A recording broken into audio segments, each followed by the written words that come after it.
আমরা বলেছি তোমরা বাংলা কি ধরনের কিওয়ার্ড তোমরা ব্যবহার করছো যেগুলো প্রো এল বা pro Awami League, pro liberation, pro মুক্তিযুদ্ধ, বঙ্গবন্ধু, শেখ হাসিনা, এই ওয়ার্ডগুলো দিলে তোমরা আমাদের রিচ আউট কমিয়ে দিচ্ছ, আর আমাদের এগেনস্টে দিলে সেগুলো রিচ আউট বাড়ায় দিচ্ছ।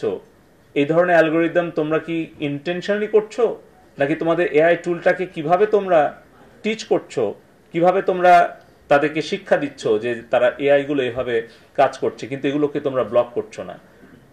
বেগম খালেদা জিয়ার নামে একটা ভেরিফাইড পেজ আছে।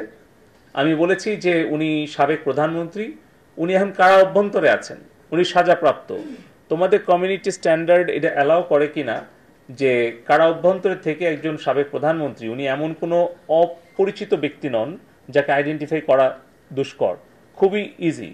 তো সেটা আসলে এভাবে চলতে পারে কিনা, বা এই ধরনের উস্কানি আমরা মানে মেনে নিতে পারি কিনা। আমরা বলেছি যে এটা বিটিআরসির টেলিকম ল, সাইবার সিকিউরিটি ল, এবং সাম্প্রতিক সময়ে হাইকোর্টে একটা রিট হয়েছিল, সেই রিটে যে অর্ডার দিয়েছিল হাইকোর্ট থেকে, সেটাতেও আমরা বিটিআরসি বাধ্য এই কন্টেন্টগুলোকে রিমুভ করানোর জন্য, ব্লক করার জন্য, টেকডাউন করার জন্য আমরা সোশ্যাল মিডিয়ার সাথে যোগাযোগ করতে আমরা বাধ্য, এবং সেটাই আমরা করছি কোর্টের আদেশে। তাহলে বাংলাদেশের কোর্টের আদেশ তোমরা কেন মানছো না?